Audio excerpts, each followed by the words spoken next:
Radio Mexicana, nuestras noticias, presenta. La reforma fiscal 2014 generó más daños. El decreto de beneficios para la frontera. La formalidad de las empresas es una tarea pendiente. La economía americana avanza. La proveeduría maquiladora sigue siendo el la gran concentración de pendiente poder de mercado en México. La transparencia gubernamental continúa. No es nada personal. Nada personal. Son solo negocios.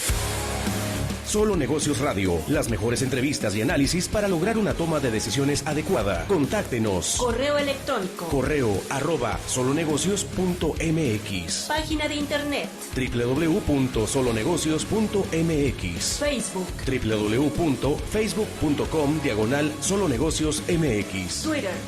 @solonegocios. Y recuerde, no es nada personal, son solo negocios.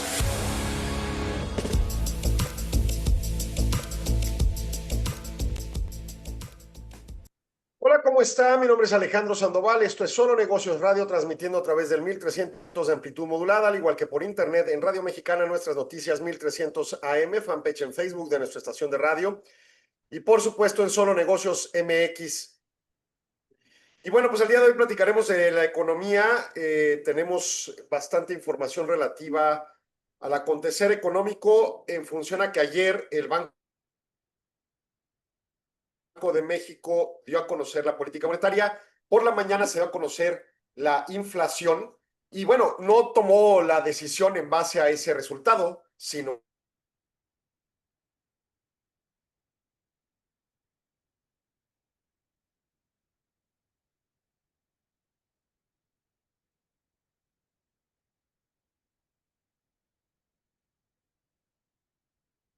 a la integralidad de datos, porque la decisión correspondiente. Entonces, INEGI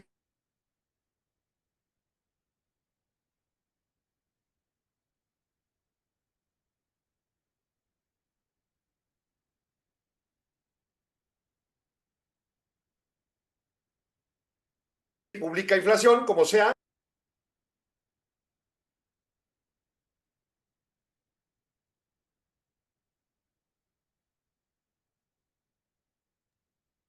El tema en concreto nos postula los siguientes hitos correspondientes.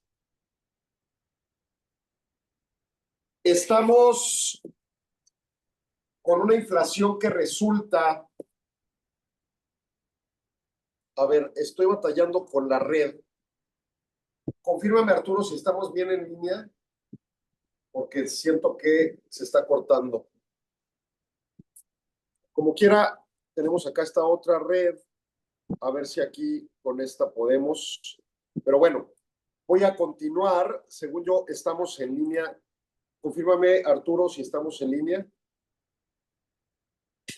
Ya te escuchas bien, bien. Aquí ya estamos. Si regresa a la otra red, la fusionamos. Bueno, el punto en concreto es que la inflación tiene un resultado de disminución. Ese sería como que un punto relevante a comentar. En concreto, se moviliza hacia 3.51% como resultado anualizado para el mes de julio. Y en su caso, el dato mensual fue de 0.27%. Pues básicamente, este 0.27 de aumento que provoca ese 3.51 anualizado, trae como consecuencia una comparación anualizada en donde el año pasado el resultado mensual fue de 1.05, más de 3 veces más alta, y la anualizada del año pasado era de 5.57. Entonces, obviamente sí tenemos una disminución importante del indicador inflacionario. Luego, la parte de precio subyacente que excluye los bienes volatilizados, subió 0.31 a tasa mensual, con mercancía subiendo 0.22 y con servicios subiendo 0.39. En ese sentido, podemos pensar que de la subyacente siguen altos los precios en ambos rubros.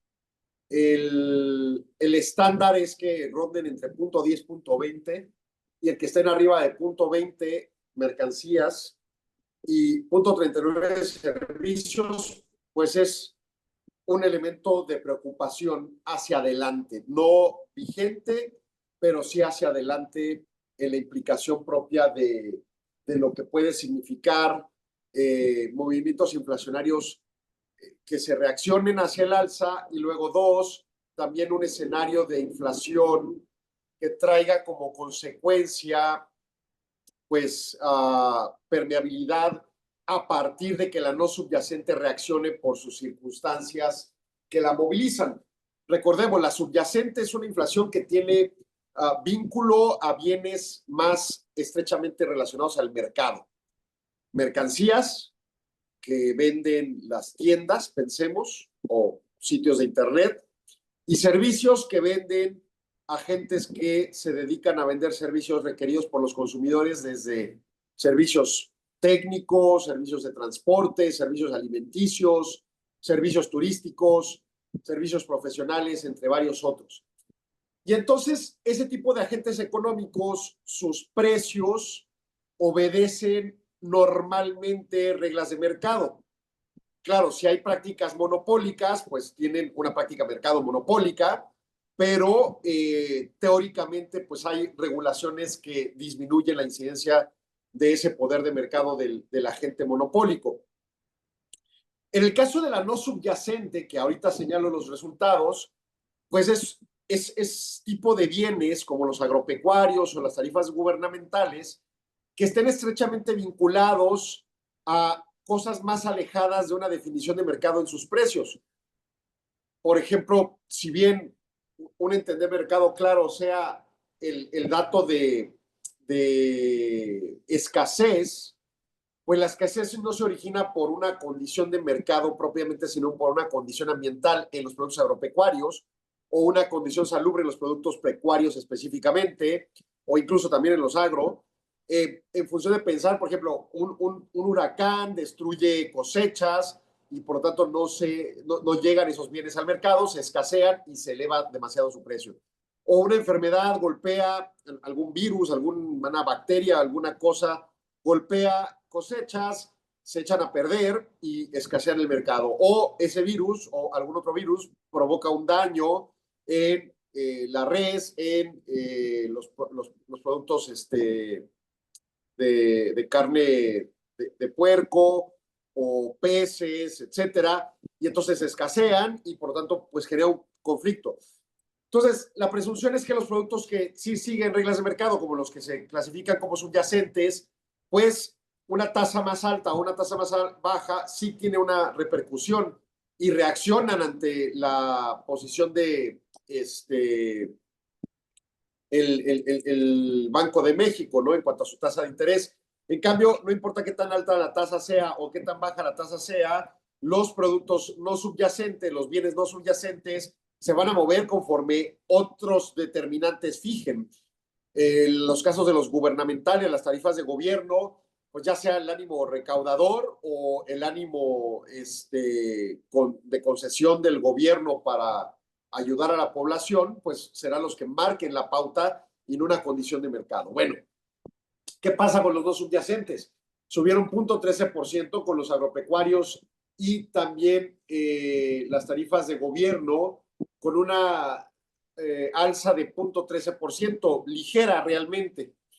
Y bueno, esta inflación mensual general de 0.27 es la más baja de los últimos 10 años. Y tenemos como 3 meses con condiciones, 2 meses creo yo, con condiciones en donde la inflación general tiende a bajar. Pero tenemos que entender que proviene de una parte no subyacente más de manera incidente, más que de la subyacente. Y esa parte es la preocupante.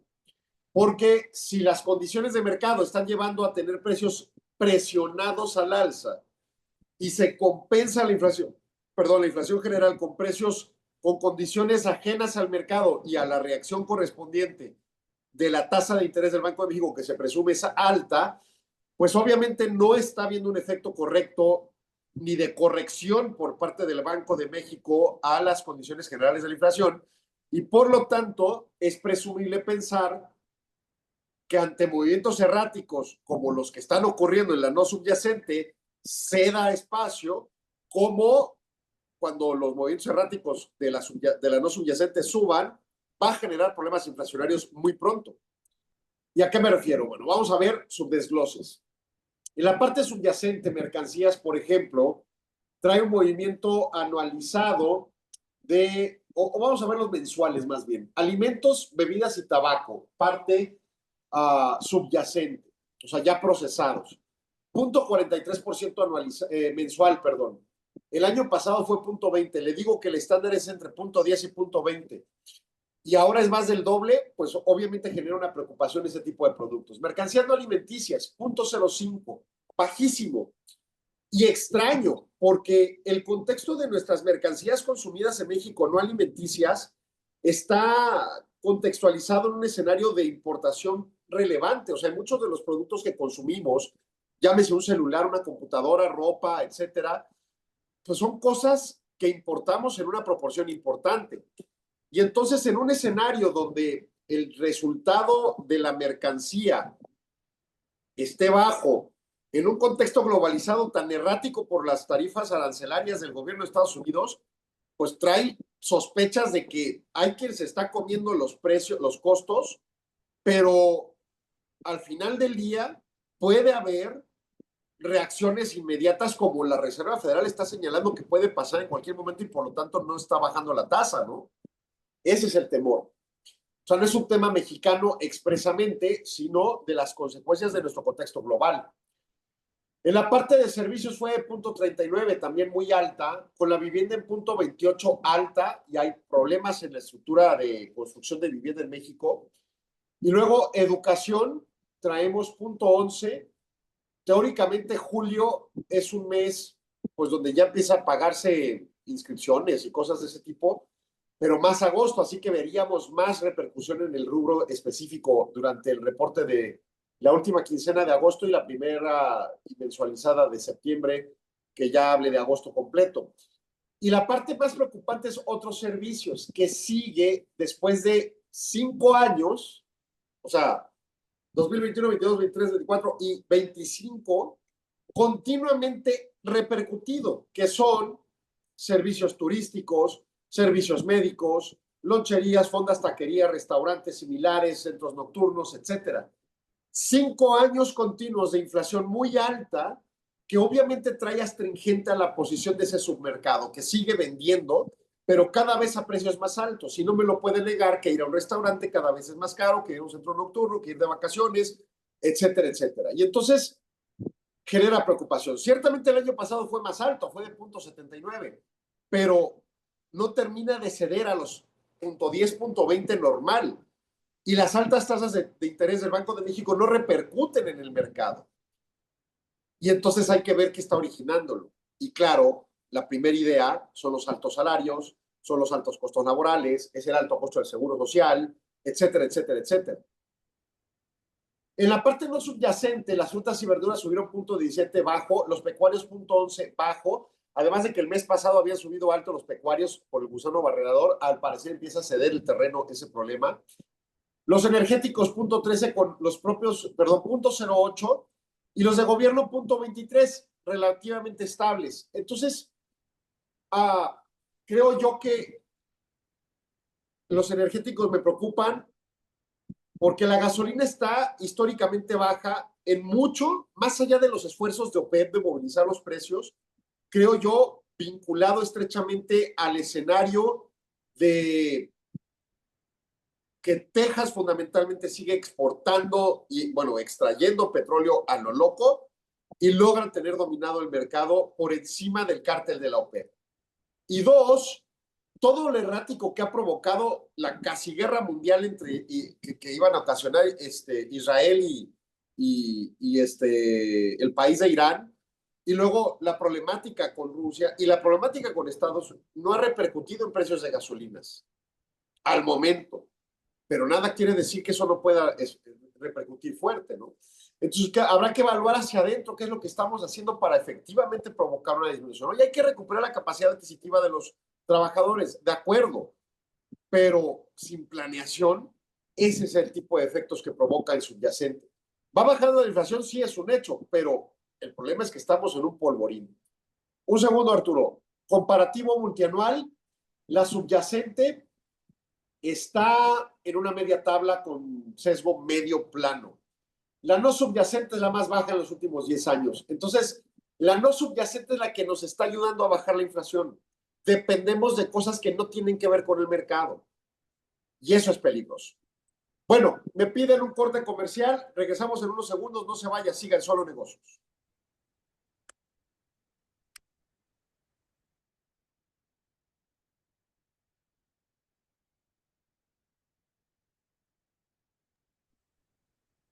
Bien, no tengo comerciales porque tenemos aquí una traba importante con el internet. Quién sabe qué le pasó a la computadora. Pero, pues aquí estamos para comentar y profundizar en estas ideas. El tema se torna preocupante porque al final del día,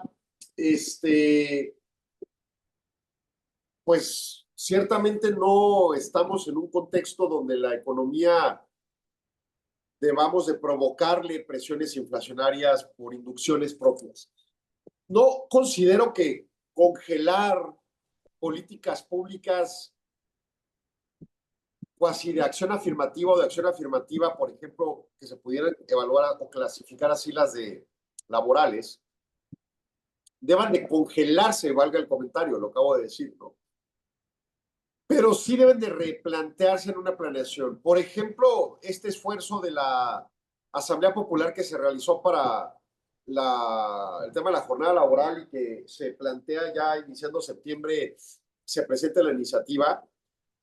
Ojalá que traiga el resultado correspondiente de precisamente provocar pues un alcance de oportunidad, ¿no? En el proceso de que se dé la permisibilidad de implementarlo en el tiempo, de manera que se logre difuminar en buena medida el efecto inflacionario.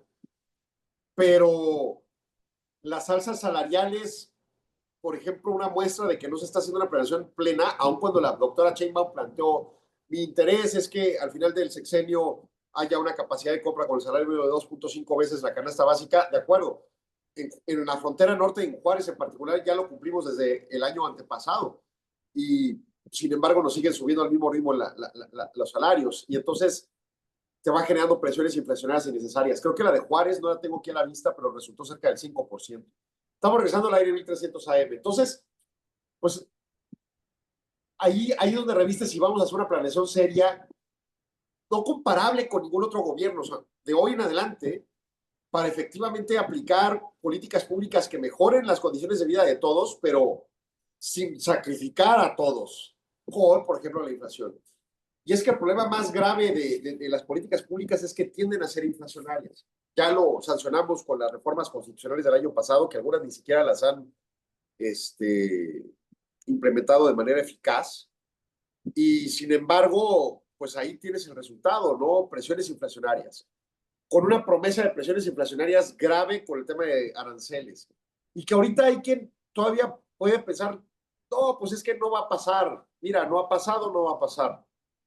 ¿Dónde está la lógica de pensar ello?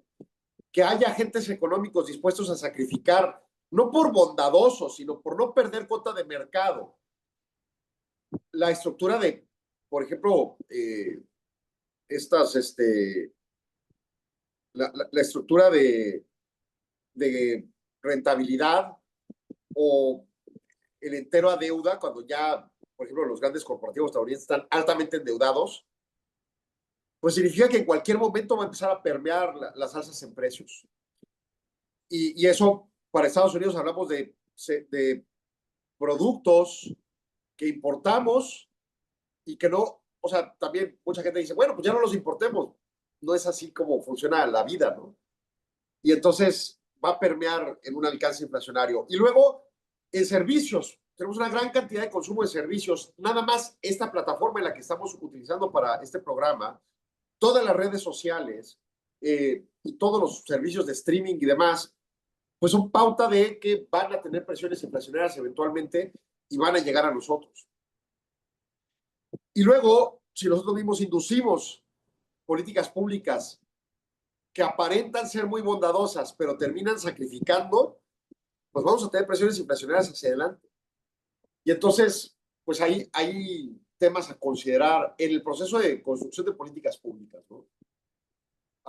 En la permisibilidad y la capacidad de la dependencia esta nueva de competencia económica que se creó, pues de efectivamente disminuir la posibilidad o la permeabilidad de monopolios. Productos más inflacionados, vivienda propia, loncherías, fondas, torterías, taquerías, transporte aéreo, es época vacacional, y algunos otros agropecuarios, restaurantes y similares también. Los menos inflacionarios, pollo, uva, aguacate, jitomate, detergentes, papaya, limón, tomate verde, guayaba, azúcar, entre otros.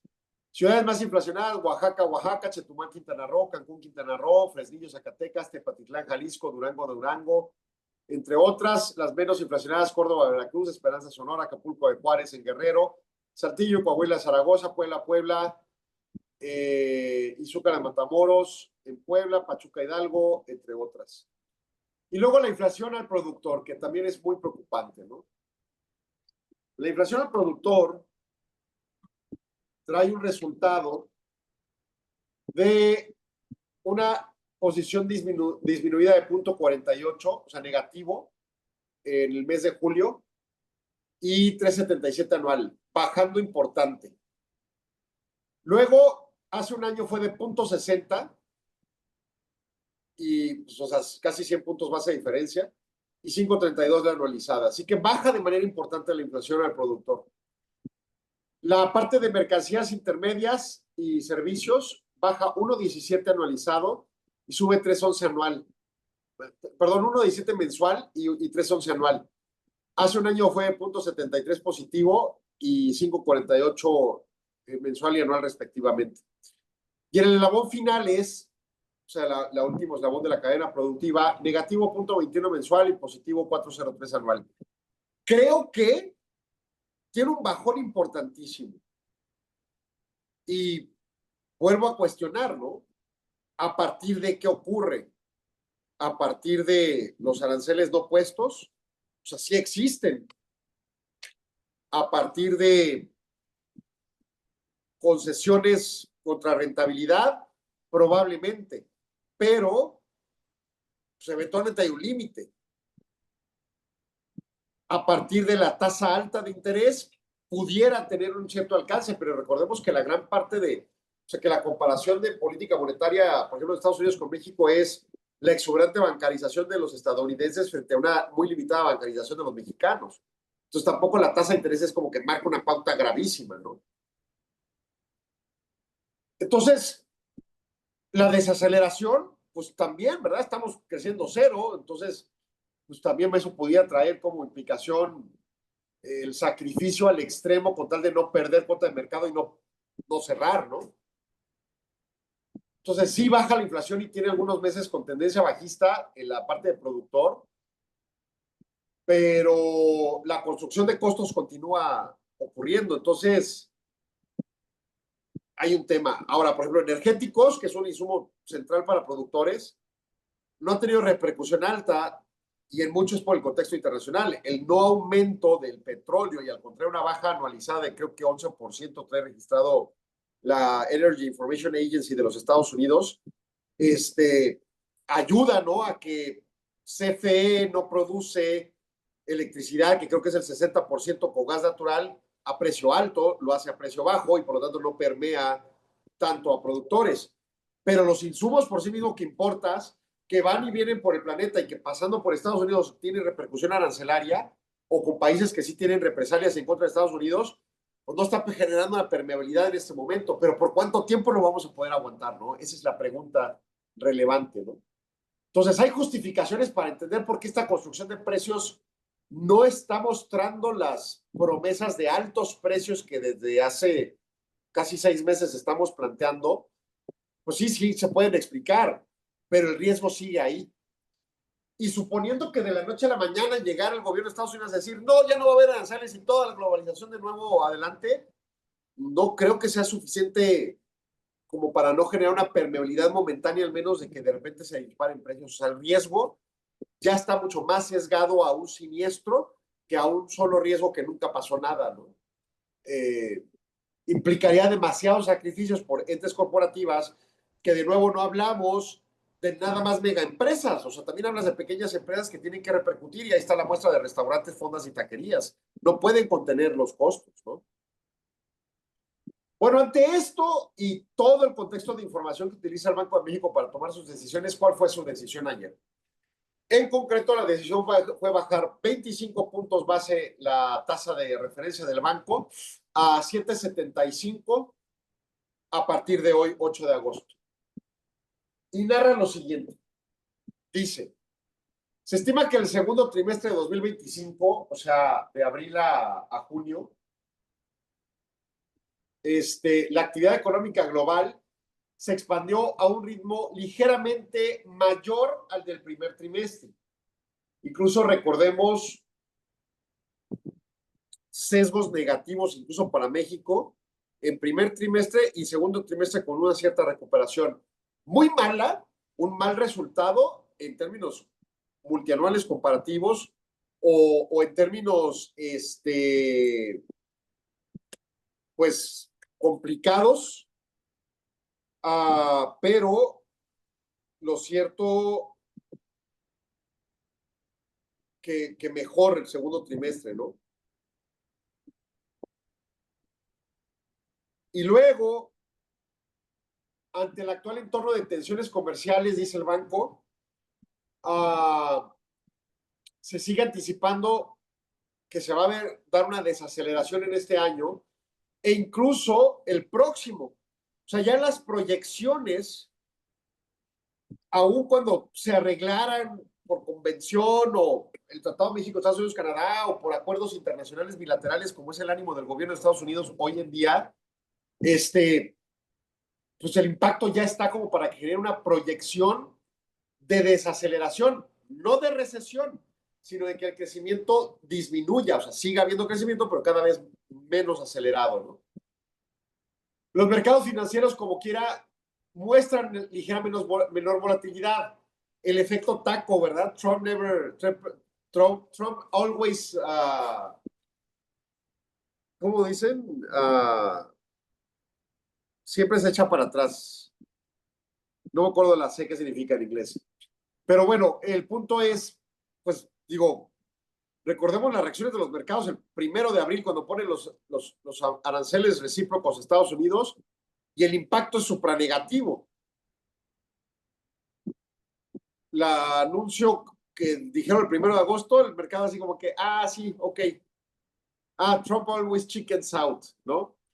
Entonces, pues en ese sentido hay un alcance de menor volatilidad de mercados financieros y el dólar incluso se aprecia, que generó una repercusión en el peso de ligera depreciación, nada grave, nada delicado, pero se notó el impacto, ¿no? Las tasas gubernamentales de Estados Unidos disminuyeron, mientras que la mayoría, y ojo, Treasury Bills, Treasury Bonds, o sea, no la tasa de la Reserva Federal, que esa se sigue manteniendo, ¿no? Mientras que la mayoría del resto del mundo, en las principales economías mostraron incrementos moderados, sobre todo las de largo plazo, ¿no? Porque el mercado se posiciona en una situación de buscar ciertos alcances de mercado estables o de seguridad, y entonces sí dejan cosas en mercados bursátiles, pero se mueven a oro y se mueven a tasas más vinculadas a relativa estabilidad, como Treasury Bills, pero más interesante, Treasury Bonds. Sin embargo, requieren más premio, ¿no? Entonces, inducen la tasa hacia arriba, ¿no? Y eso más en el resto del mundo.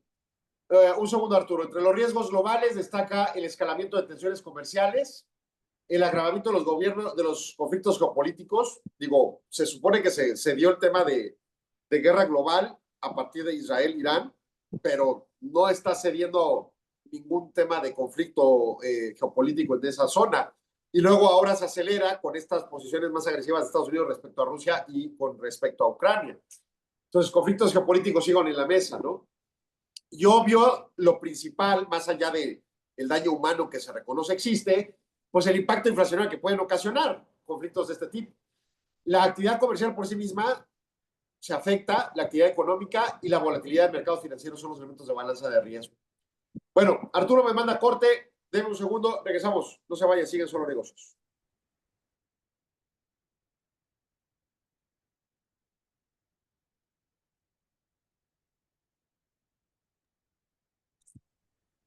Bueno, lo que regresamos al aire a radio, seguimos profundizando estos puntos, ¿no? El análisis coyuntural del banco, pues básicamente reconoce hechos muy generales. Después ya en minutos podemos verlo a profundidad, lo que discuten efectivamente. Pero se reconoce hitos. PIB, sí, segundo trimestre resulta ligeramente mejor que primero. Dos, la balanza de riesgos persiste y no cesa, pero los mercados financieros reaccionaron con menos volatilidad y eso ayudó a repercutir en un dólar más apreciado. Las tasas de interés efectivamente pagadas por gobierno, en particular estadounidense, pero también el resto del mundo, con sesgo alcista, en función a esta búsqueda de mecanismos de seguridad por parte de el gobierno por parte del sector privado en su promoción de sostener la relativa estabilidad del sector financiero. O sea, la volatilidad persiste, pero la económica, no la financiera, como que la financiera está un poco esperando que las cosas se mantengan estables, y ahora sí se cubren, y se cubren con mecanismos seguros. Y a estos mecanismos seguros le requieren más prima, como el oro o como las tasas de interés de gobierno. Y en su caso, pues los escalamientos geopolíticos se reconocen y ahí están en la mesa como riesgos relevantes, ¿no? Estamos regresando al aire. El Banco de México señala y continúa en su boletín de prensa que desde la pasada decisión de política monetaria las tasas de interés de valores gubernamentales en México registraron disminuciones a largo plazo de la curva de rendimiento. El peso osciló sin una tendencia definida, de acuerdo con la estimación oportuna del PIB del segundo trimestre. La actividad económica registró un crecimiento superior al del trimestre anterior, sin embargo, persisten condiciones de holgura ante la debilidad que ha venido mostrando. El entorno de incertidumbre y de tensiones comerciales implica importantes riesgos a la baja. Algunos de estos, ¿no? Sobre todo, en la perspectiva, creo que todo gira alrededor de Estados Unidos y de que el hecho de que no ocurran propiamente las amenazas, en principio, las comerciales, provoca ese riesgo a la baja. Pero hay riesgos que hemos señalado, por ejemplo, en IMED, que están ocurriendo poco a poco, pero están ocurriendo. Sanciones en contra de entidades vinculadas a organismos terroristas. Está pasando. Ok, dice el banco, la inflación general disminuye 4.51 a 3.51 entre la primera quincena de junio y el mes de julio, como fundamentado en la no subyacente.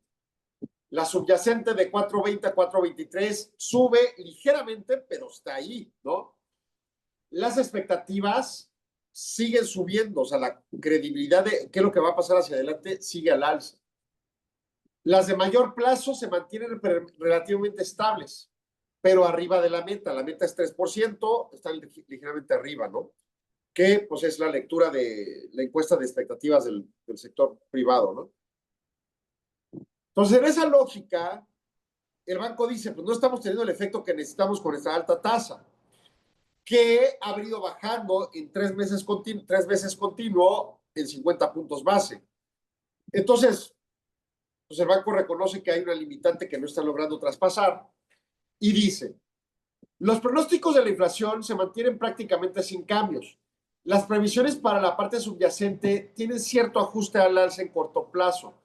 El temor de impacto arancelario, el temor de políticas públicas mexicanas, etc. Se continúa esperando que la inflación general converja a la meta hacia el tercer trimestre de 2026. Esa es pues, la perspectiva que tiene tiempo el propio banco teniendo, ¿no? Los pronósticos están sujetos a estos riesgos. Uno, que haya una depreciación cambiaria y esa depreciación genera una permeabilidad inflacionaria. No sé, por ejemplo, que el tipo de cambio suba a 22, ¿no? Por decir algo.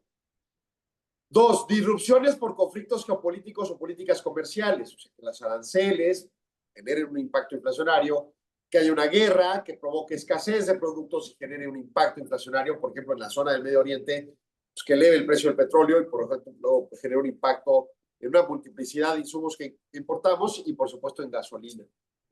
3, persistencia de la subyacente, que siga subiendo con tal ritmo la subyacente que traiga como consecuencia pues un impacto al resto de la inflación. 4, presiones en costos, que es cierto, ya comenté, bajó la inflación al productor, pero sigue habiendo un riesgo ahí relevante. Y 5, afectaciones climáticas, huracanes y demás. Estamos entrando a la época de esos. No ha habido grandes problemas, incluso la sequía no ha sido tan fuerte, pero sigue habiendo. Ayer el CINIF presentó un excedente de herramientas para evaluación empresarial del impacto climático. Hace como menos de un mes presentó una calculadora de huella con buenísima. Entra a la página del CINIF, cinif.org.mx, CINIF con C de casa. Y con esa calculadora y con las herramientas que presentaron ayer, pues se plantea un escenario de mediciones específicas sobre el sector ambiental y el impacto de las empresas. Las afectaciones climáticas existen. Por ejemplo, uno de los reductos de un mapa que nos aportaron, pues serían las zonas con sequía. Oye, pues ya no ha habido tanta sequía porque ha llovido bastante. Pues sí, pero sigue incluso con esa sequía, por ejemplo, las presas de Chihuahua, muy por debajo de los umbrales necesarios para el propósito concreto de lograr pues una verdadera recuperación acuífera, ¿no? El CINIF se llama Consejo Mexicano de Normas de Información Financiera, el cinif.org.mx, como le digo. Bueno, en ese alcance, pues la afectación climática hacia adelante, pues es un riesgo relevante que puede traer problemas. ¿Cuáles elementos pueden ocurrir y que bajarían esta perspectiva inflacionaria? Actividad económica menor a la anticipada, una desaceleración o una recesión, pues obviamente, o sea, ya no tiene tanto riesgo de que ocurra al momento en principio, porque ya la expectativa es que se crezca a cero, o sea, ya no se puede crecer menos que cero, y ya se ocurre, pues es recesión, y hay pocos riesgos para que se haya ocurrido una recesión, entonces por lo tanto baja, ¿no? Un menor traspaso de aumento en los costos, o sea, que lo aguanten las empresas, lo han hecho. 3, menores presiones en la apreciación reciente. Pues no se considera que vaya a haber más apreciación. No va a haber menos apreciación, pero no se considera que va a haber más apreciación, ¿no? Bueno, el balance de riesgos respecto a la trayectoria prevista para la inflación en el horizonte de pronósticos mantiene un sesgo al alza, si bien este es menos pronunciado que el enfrentado entre 2021, añade incertidumbre a las previsiones y sus efectos podrían implicar presiones sobre la inflación en ambos lados del balance. ¿Qué más dice? La Junta de Gobierno juzga apropiado continuar con el ciclo de disminuciones en función de que sí está bajando la inflación, pero ante los riesgos, con congruencia en la valoración actual del panorama inflacionario, considera que el comportamiento del tipo de cambio, la debilidad mostrada en la actividad económica y los posibles impactos en las políticas comerciales a nivel global, tomando en cuenta la restricción monetaria que se ha implementado, la Junta, en presencia de todos, decide por mayoría reducir 25 puntos en la tasa de interés a 7.75. Y el único que votó por mantener la tasa sin cambios fue Jonathan Hilton, 8%, quien ha sido disidente en las últimas 2 ocasiones. El mes pasado planteó que bajara solo en 25 puntos base cuando bajó en 50. Ahora planteó que no cambiara cuando bajó en 8. Hacia adelante, la Junta de Gobierno va a valorar recortes adicionales a la tasa de referencia, tomar en cuenta efectos de todos los determinantes inflacionarios, y sus acciones va a concebir que esta tasa sea congruente para la trayectoria requerida a una convergencia ordenada y sostenida de la inflación hacia 3%. El banco reafirma su compromiso del mandato único, que le dicen prioritario y me suena muy avanzado, a la necesidad de preservar estos esfuerzos en el entorno de inflación a la baja y estable. Ojo, proyecciones.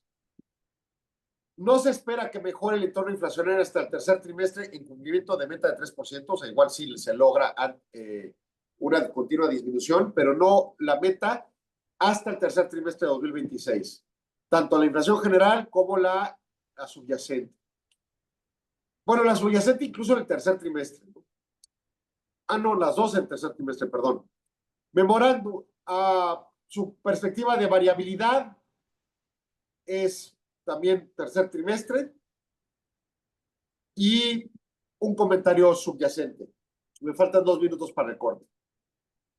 ¿Qué ocurre en el contexto económico mexicano y de políticas públicas? La presidenta Sheinbaum comenta que debería ser interesante empezar a discutir la posibilidad de que el Banco de México se revise su articulado 25-28 constitucional sobre su facultad exclusiva de prever sobre la capacidad adquisitiva, y comparándolo con Estados Unidos dice que debería tener también el mandato de revisar al crecimiento económico. Esto es, Estados Unidos tiene 2 mandatos, la Reserva Federal como Banco Central: 1, prevalecer la capacidad adquisitiva, o sea, atacar la inflación, y 2, obtener máximo empleo, que es hacer que crezca la economía. En el caso de México, solo tenemos en el Banco de México la tarea inflacionaria, pero no la de la economía. Bueno, en ese sentido, lo que el Banco de México hace es solo con el control de la tasa de interés y algo de temas de herramientas de, por ejemplo, tipo cambiarias, con el manejo de reservas internacionales y, por supuesto, la impresión de billetes, entre algunas otras ligeras, puede impactar en la inflación. No lo está haciendo con mucha efectividad, lo reconoce el banco en este texto que acabo de leer. Invitarlo a que conciba la tarea de inducir el crecimiento económico implicaría que con la misma tasa baje la tasa a tal nivel para provocar crecimiento. Es un tema interesante a discutir si se hace con una discusión seria. Es cierto, la Reserva Federal de los Estados Unidos lo tiene, pero el problema es la independencia. Y hoy en día en Estados Unidos se está poniendo en entredicho la independencia. Entonces, ¿hasta qué punto queremos entrar a una discusión de una serie de problemas institucionales en el hoy en día, políticamente hablando, que notoriamente están existiendo, tanto en Estados Unidos como en México, y que podrían inhabilitar en términos teóricos a estas dependencias bancos centrales de ser efectivo con su capacidad de control y sus herramientas ante los retos que vienen? Las políticas públicas claramente son inflacionarias en Estados Unidos y en México. Si encima estás dañando la institucionalidad de las entidades, porque lo estás haciendo en el Poder Judicial en México, lo estás haciendo en una multiplicidad de dependencias en Estados Unidos, nada más la semana pasada con el despido de la funcionaria vinculada al Buró de Estadística Laborales, a que la dirigía, porque los resultados laborales salieron mal, pues ya te va diciendo un escenario bastante delicado del contexto. En México las cosas institucionales no están nada bien. Hoy en día se hace la presunción, en mi opinión no puede hacerse una acusación tan amplia, pero al menos sí se sabe que 3 de los 4 subgobernadores que votaron a favor de bajar la tasa y que han estado votando así en los últimos meses son gente que trabajaba con el gobierno federal o que tiene una afinidad muy cercana con el gobierno federal.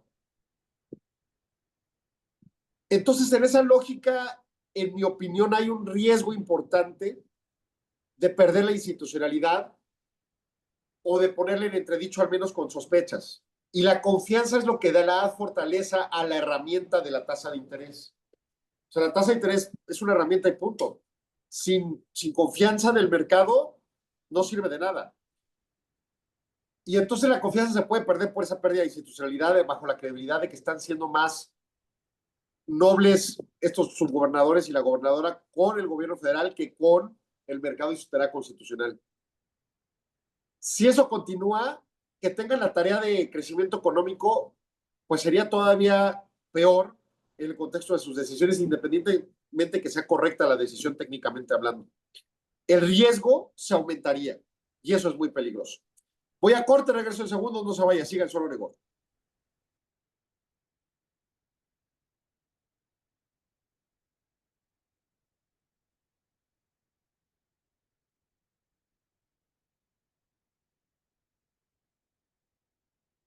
Continuamos en Solo Negocio Radio. Antes de terminar, bueno, vamos a un estamos en corte y vamos al último segmento.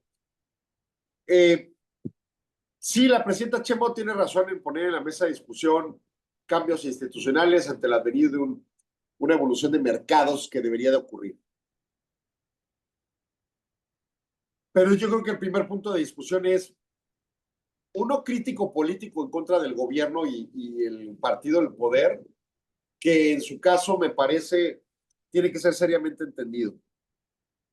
No es una crítica electorera ni de una posición pues irrelevante o lo que gusten, sino realmente es una crítica, en mi opinión, correcta en el aspecto técnico de la capacidad de una institución que puede ir perdiendo credibilidad en el tiempo para el resultado de sus trabajos. El hecho, digo, solo comparativamente, que se trabaje tanto en el sector privado por el tema de mecanismos alternativos de solución de controversias, es promover que las empresas no lleguen a juzgados, ahora con el nuevo Poder Judicial. Ante ese escenario, pues en mi opinión, el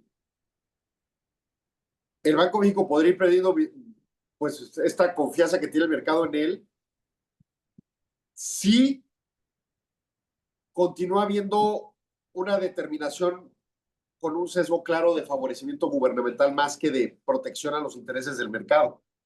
Estamos regresando al aire. Y entonces, ante esos riesgos de perder credibilidad por parte del Banco de México, todavía encima darle una tarea que requeriría pilotos, herramientas analíticamente profundas y mucha mayor credibilidad, pues no sería una ecuación adecuada.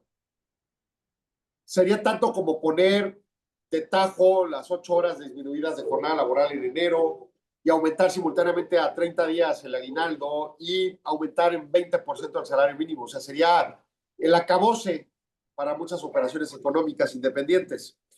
Entonces, en esa lógica, pues obviamente el gobierno no puede estar provocando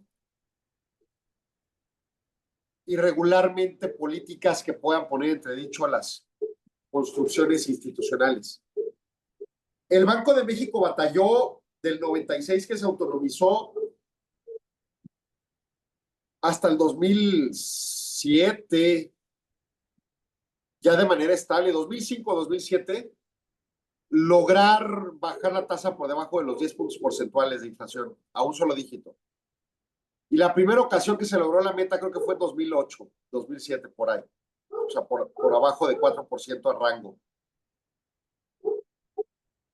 Romper la institucionalización del país y luego en unos años darnos cuenta, ese no era el camino, vamos a corregir y retomar el rumbo.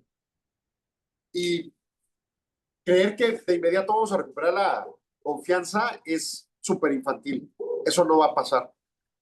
Va a tardarnos años literalmente en recuperar esa confianza. Y es muy peligroso perderla, ¿no? Entonces, pues, hasta ahí mi comentario al respecto de este punto. Otros indicadores importantes en la economía. Segundo trimestre del 2025, productividad y costos, Buró de Estadística Laborales de los Estados Unidos. La productividad laboral del sector no agrícola sube 2.4% en el segundo trimestre y la producción subió 3.7% cuando las horas laboradas subieron 1.3%. La productividad de un año atrás fue de 1.3%. Entonces, hay un aumento de la productividad estadounidense, sigue batallándose para conseguir empleados y aún así bajó la generación de empleo en el mes de julio, ¿no? Esto es a junio, entonces hay razones. Solicitudes por desempleo por parte del Departamento del Trabajo de la Unión Americana a el 2 de agosto, iniciales 226,000, con un alza de 7,000 respecto al mes pasado. Estables con un repicón de las últimas 2 semanas. Ligero, nada que preocuparse grave. Dato aglomerado de promedio móvil de las últimas 4 semanas, 1,951,750 con un alza de 5,000. En mi opinión también muy estable. No hay en este momento un tema de despidos masivos. Sí hay una amenaza, pero no en el subsector más formal de la economía. Consumo, crédito al consumo en la Unión Americana, recordemos, Estados Unidos se fundamenta su economía en el crédito, en el consumo, y el consumo se fundamenta en el crédito al consumo. Está muy bancarizada su economía. El crédito al consumo subió en 2.3% en el segundo trimestre al mes de junio. El crédito revolvente subió a una tasa de 0.07% anual y el no revolvente creció a 2.9%. El crédito al consumo creció a tasa anualizada a 1.8% en el mes de junio. Sigue una perspectiva positiva. La economía americana promete continuar creciendo relativo, pero todavía no le traspasan precios de manera real y grave. En la misma tesitura del contexto de política monetaria, la Reserva Federal del Banco de Nueva York emite su dato de expectativas inflacionarias que suben. Esta dependencia en el Centro de Datos Microeconómicos dio a conocer la encuesta de consumidores y sus expectativas, que mostró que la inflación de los hogares creció en perspectiva o expectativa en el corto y largo plazo y se mantuvo sin cambios en el mediano plazo. Los consumidores esperan crecimientos ligeros en precios de los impuestos y están optimistas en la situación financiera del hogar.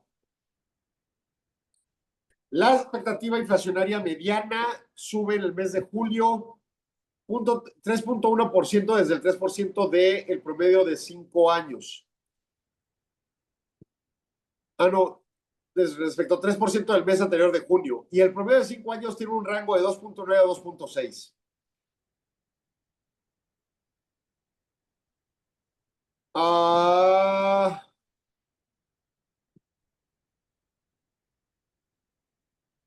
Ese es el resultado. Lo general hay dos nombramientos, pero no hay necesidad de tan profundidad.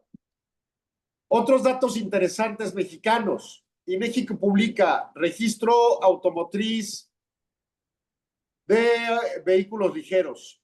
Baja 0.6% la venta, sube 2.4% la producción, sube 7.9% la exportación. Subió fortísimo la exportación después de lo alicaído que ha estado.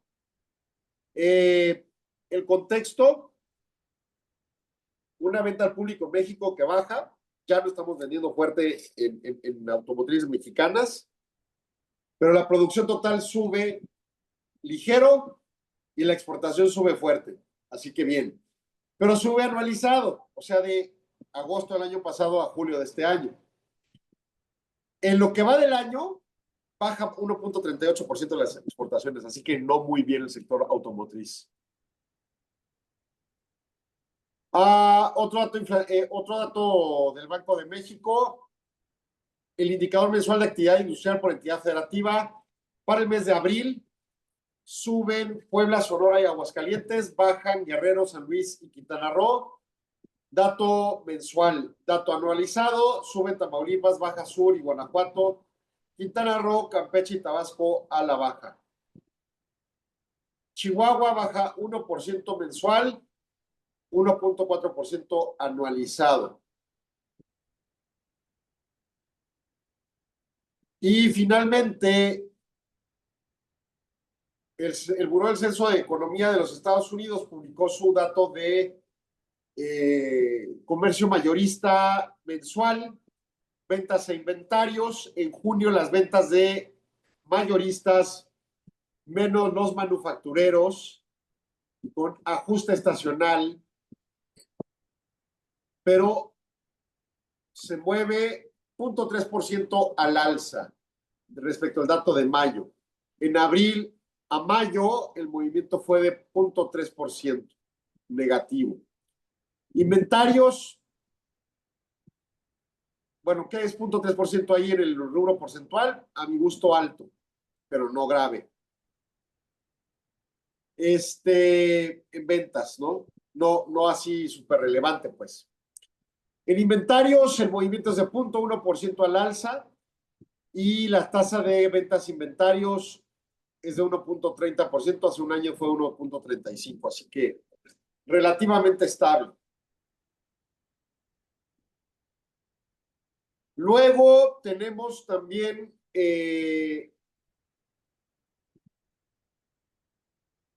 tres encuestas interesantes o de interés, datos genéricos. Estadística de propósito del Día Internacional de la Juventud, que es el próximo 12 de agosto. A primer trimestre de 2025, 30.4 millones de personas tenían 15 a 29 años, 51% mujeres, 49% hombres. De estos 15.9 millones, 52.3% eran económicamente activos, 14.5% no económicamente activas.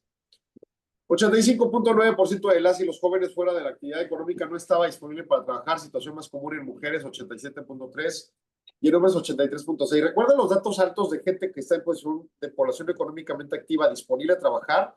Pues no son los estudiantes los más, ¿eh? Son otras las razones de ese dato, y acá la mayoría presumiblemente estudiando. Luego se publica estadísticas de funciones registradas. En el año 2024, las primeras 5 causas de defunción en México fueron enfermedades del corazón, diabetes, mellitus, tumores malignos y enfermedades de hígado y accidentes. Del total de defunciones registradas, 796.321 ocurrieron en ese periodo, las restantes en años previos. Del total de defunciones, 89.6% fue por enfermedades y problemas relacionados con la salud, 10.4% por causas externas como accidentes, homicidios o suicidios. Del total de defunciones, en forma preliminar, 44% correspondió a mujeres y 55% a hombres. En punto 1 no especificó sexo. Entonces, pues ahí el dato de defunciones del 2024. Y ya para terminar, la encuesta sobre condiciones generales y estándares en el marco de crédito bancario del Banco de México, trimestre abril-junio o el segundo. Y básicamente en cuanto a la demanda de crédito del segundo trimestre, los bancos con mayor participación de mercado no percibieron cambios significativos en los mercados y en sus segmentos de empresas grandes no financieras, pymes o no financieras, intermediarios financieros no financieros, tarjetas de crédito automotriz, crédito de nómina, créditos personales y crédito hipotecario. O sea, no hay grandes cambios. Los bancos más pequeños sí tuvieron un aumento en la demanda de los segmentos de tarjetas de crédito y crédito automotriz. En los demás no hubo grandes cambios. Por último, se reportaba una disminución en la demanda del segmento crédito automotriz. Y bueno, ¿qué más es importante? Los bancos con mayor participación de mercado reportan en promedio que las condiciones generales para obtener un crédito fueron más estrechos en los segmentos de empresas grandes comparado con las demás empresas. El grupo reportó que las condiciones generales y los estándares de aprobación de crédito fueron similares al trimestre previo. Los bancos de menor participación comentan que los estándares de aprobación fueron más estrechos.